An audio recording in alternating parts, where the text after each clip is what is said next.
आप सभी भारतवासियों को मेरा प्रणाम। मैं कौशिक आज एक और नए विषय में आपसे चर्चा करूंगा। जैसा कि पिछले वीडियो में मैंने बताया था कि किस प्रकार से आजकल परीक्षाओं में धांधली हो रही है और उसका सबसे बड़ा शिकार कौन हो रहे हैं? हमारे देश के युवा, हमारे देश के पढ़े लिखे लोग, हमारे देश के शिक्षित लोग जो कि बेरोजगारी के कारण अभी अपना जो आपा खो रहे हैं और प्रोटेस्ट कर रहे हैं, देश की सेवा के लिए अपना जी जान लगाना चाहते हैं, लेकिन उसका कोई भी समाधान अभी तक सरकार नहीं निकाल पाई है। तो उसी के बारे में आज हम लोग चर्चा करेंगे। आज का विषय क्या है? देखिए, आज का विषय युवा शक्ति। भारत देश जो है एक युवा शक्ति वाला देश है। तो आज का टॉपिक क्या? युवा शक्ति means youth power. Youth means युवा, पावर मीन्स शक्ति है। तो हम लोग, भारत जो है युवा पीढ़ी का देश है, युवा शक्ति वाला देश है। तो उसी के बारे में आज का हमारा विषय हम लोग चर्चा करेंगे। तो देखिए, युवा शक्ति किसी भी देश और समाज की रीढ़ होती है, बैकबोन कहा जाता है। युवा शक्ति को, यूथ पावर को बैकबोन कहा जाता है किसी भी कंट्री का। तो युवा ही देश को नए शिखर पर ले जाते हैं। कुछ भी अगर नया, अगर प्रोग्रेस दिखाना है, देश को सच में अगर कामयाब करना है, देश को सच में अगर सुधारना है, तो उसके लिए युवा शक्ति का होना बहुत ही अहम होता है, बहुत ही इंपॉर्टेंट होता है। इतना ही नहीं, समाज को बेहतर बनाने और राष्ट्र के निर्माण में सर्वाधिक योगदान युवाओं का ही है।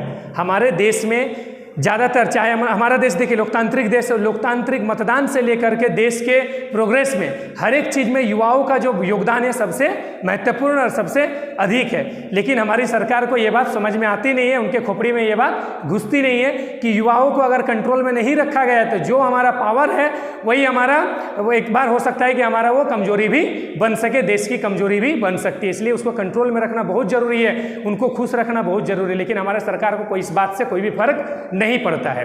तो जैसे कि देखिए, इतिहास गवाह है कि आज तक दुनिया में जितने भी क्रांतिकारी परिवर्तन हुए हैं, आज तक दुनिया में जितने भी क्रांतिकारी परिवर्तन हुए हैं, उसमें चाहे वो सामाजिक हो, राजनीतिक हो, आर्थिक हो, सांस्कृतिक हो और वैज्ञानिक हो, उनके मुख्य आधार युवा ही रहे हैं। आप पुराने अगर किताबों को भी पलट के देख सकते हैं, देश के इतिहास को भी अगर देखिएगा, तो उनमें सबसे जो महत्वपूर्ण योगदान सिर्फ और सिर्फ युवाओं का ही रहा है। चाहे वो सामाजिक मुद्दों पर हो, राजनीतिक हो, आर्थिक हो, सांस्कृतिक हो या किसी भी प्रकार के किसी भी परिवर्तन में हो। इसलिए मुख्य आधार युवाओं को ही माना गया है। भारत में भी देखिए, युवाओं का एक समृद्ध इतिहास है। अगर आप पीछे देखिएगा हमारे इतिहास को, तो भारत में जो हमारे युवाओं का एक समृद्ध इतिहास है, भारत में भी युवाओं का एक बहुत बड़ा इतिहास माना गया। अगर आप किताबों को पलटिए या हमारे भारत के इतिहास को देखिएगा, तो भारत में युवाओं को बहुत बड़ा योगदान रहा। प्राचीन काल में ही आदि गुरु शंकराचार्य, सबको पता होगा आदि गुरु शंकराचार्य के बारे में, गौतम बुद्ध जी के बारे में, महावीर स्वामी जी के बारे में, ये सभी क्या युवा अवस्था में ही अपने धर्म और समाज सुधार के बीड़ा को उठाया था अपने सर पर कि समाज को कैसे सुधारना है, कैसे धर्म को अपने प्रचार करना है। तो महावीर जी, गौतम बुद्ध जी, शंकराचार्य जी ने, इन सभी ने अपने युवा अवस्था में ही इन सारी चीज़ों को किया था हमारे देश के लिए। और साथ ही साथ इस काल में स्वामी विवेकानंद जी, हमारे इस समय में स्वामी विवेकानंद जी का हम लोग नाम भूल नहीं सकते हैं, क्योंकि उन्हीं के नाम पर हमारे युवा जीते हैं, उन्हीं के नेतृत्व में, उन्हीं के जो आदर्श में हम लोग उनका आदर्श मानते हैं। हमारे देश के युवा स्वामी विवेकानंद जी को अपना आदर्श मानते हैं और मानना भी चाहिए। देखिए, उन्हीं के आदर्श पर हम लोग आज चल रहे हैं। युवा पीढ़ी देश, उनका सपना था कि भारत देश युवा शक्ति देश बनेगा, लेकिन उनको ये नहीं पता था कि भविष्य में हमारे देश में ऐसे अनपढ़ गंवार नेता आएंगे जो कि देश को लूटने का काम करेंगे, युवाओं को नीचे धरातल ले जाएंगे। ठीक है, तो उन्होंने, स्वामी विवेकानंद जी जो कि युवा विचारक ने धर्म और समाज को सुधारने का बीड़ा उठाया था अपने कंधों पर कि नहीं, अपने समाज को अगर सुधारना है तो सबसे पहले हम जैसे युवाओं को योगदान देना होगा इस पर। भारत की आज़ादी में भी अगर आप देखिएगा तो ज़्यादा से ज़्यादा युवाओं ने भाग लिया था, चाहे वो चंद्रशेखर आज़ाद हो, भगत सिंह, राजगुरु सुखदेव या फिर हमारे खुदीराम बोस जो कि सबसे कम उम्र में फांसी की सजा पाने वाले हमारे राष्ट्रीय स्वतंत्रता सेनानी थे। ठीक है, तो इन जैसे युवाओं को हम लोग आजकल भूल रहे हैं। हम नहीं भूल रहे हैं, हमारे अंदर वो आक्रोश है, हमारे अंदर वो जुनून है, लेकिन हमारी सरकार हमें मजबूर कर रही है इनसे अलग होने में।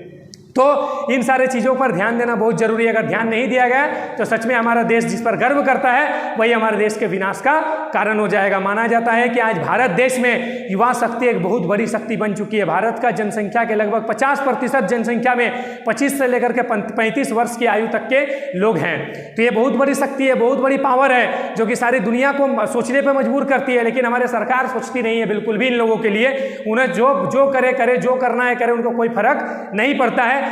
तो ये पूरी दुनिया का क्या मानना है पता है आपको? पता होना चाहिए। पूरी दुनिया का ये मानना है कि अगर इसी प्रकार भारत में युवा पीढ़ी अगर आगे बढ़े तो 2025 तक भारत दुनिया की चौथी सबसे बड़ी अर्थव्यवस्था बन करके आएगी, सामने आएगी, जो कि सारी दुनिया को हिला करके रख देगी अगर सरकार ने ध्यान दिया तो। लेकिन सरकार को कोई फर्क नहीं पड़ता है, सरकार को सिर्फ अपना पॉकेट गर्म करना है और अपने देश को लूटने का जो काम है वो लगातार करते रहना। उनको कोई फर्क नहीं पड़ता है कि युवा कहीं सुसाइड कर ले, युवा कहीं बेरोजगार होकर मर जाए, कहीं भूख से मर जाए, कहीं चोरी करे, डकैती करे, कुछ भी करे, कोई फर्क नहीं पड़ता हमारी सरकार को।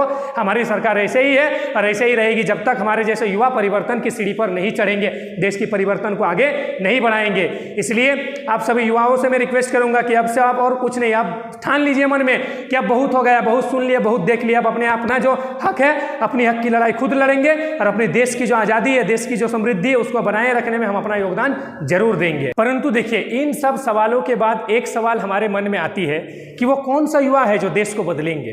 क्या वे जो रोजगार के लिए दर दर भटक रहे हैं, या वह जिसकी प्रतिभा भ्रष्टाचार के भेंट चढ़ गए हैं? वे जिनके पास प्रतिभा की कमी नहीं है, टैलेंट की कमी नहीं है, लेकिन वो भ्रष्टाचारी के कारण हमारे देश में जो भ्रष्टाचार जो लगातार फैल रहे हैं, उस भ्रष्टाचारी के कारण उनका टैलेंट की कीमत जो है जीरो हो गई है। या फिर वे जो जात पात के जाल में फंसे हुए हैं, या जिनके हाथों में डिग्रियां तो है परंतु उसका लाभ अर्थात भारत लाभ वो नहीं ले पा रहे। अर्थात क्या है कि भारत में ऐसा विकसित देश बनाने में युवा अपनी योगदान नहीं दे पा रहे हैं। उनका जो सारी काबिलियत है वो सारी व्यर्थ हो रही है, बेरोजगारी के शिकार हो रहे हैं और वे आत्महत्या जैसे हालात में फंसे हुए हैं। इसलिए सरकार से मेरी मांग है कि युवाओं को सशक्त बनाएं ताकि शिक्षा, स्वास्थ्य, राजनीति, अन्य कामों में योगदान दे सके युवा और भारत की समृद्धि को, भारत के जो ठाट बाट है उसको बनाए रखने में मदद कर सके।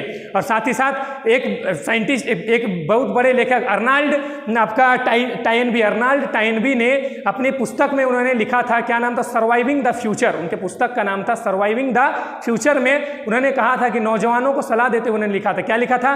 कि मरते दम तक जवानी के जोश को कायम रखना, क्योंकि मरते दम तक अगर हम अपने जवानी के जोश को कायम रखेंगे तो कोई भी दूसरे देश हमारे देश की तरफ उंगली उठाकर नजर घुमाकर देखने की हिम्मत नहीं करेंगे। साथ ही साथ हमारे देश का जो प्रोग्रेस है, डेवलपमेंट है, उसमें युवा आगे पीढ़ी को और ज़्यादा प्रोत्साहित करेंगे और हमारा जो पीढ़ी होगा, आगे वाला जनरेशन होगा, वो एक सशक्त होगा, मजबूत होगा और देश को सच में ऊंचाइयों पर ले जाएगा जहां से वो कभी नीचे नहीं उतर पाएगा। इसलिए भारतीय लोकतंत्र का देखिए भविष्य, हमारा भविष्य जो है सारा लोकतंत्र पे डिपेंड करता है। हमारे भारत का जो युवा शक्ति है उस पर डिपेंड करता है। अगर युवा अगर हमारे हाथ में नहीं रही तो हमारे युवा जो है सरकार हिला सकती है और यहाँ तक कि सरकार को बदलने का भी पावर रखती है। इसलिए मैं सरकार से अनुरोध करूंगा कि इस युवा शक्ति को आप नेग्लिजेंसी मत कीजिए, इग्नोर मत कीजिए, क्योंकि जिस दिन ये भड़क गई ना तो फिर आपको सबको जला कर राख कर देगी और आपको भागने का जगह नहीं मिलेगा। इसलिए सरकार से मैं बार बार रिक्वेस्ट करता हूं कि अभी भी समय है, अपनी इस युवा शक्ति पर ध्यान दे और देश के काम में इनका सहयोग ले, ताकि वो भी देश के काम में सहयोग दे सके और अपने आप पर प्राउड फील कर सके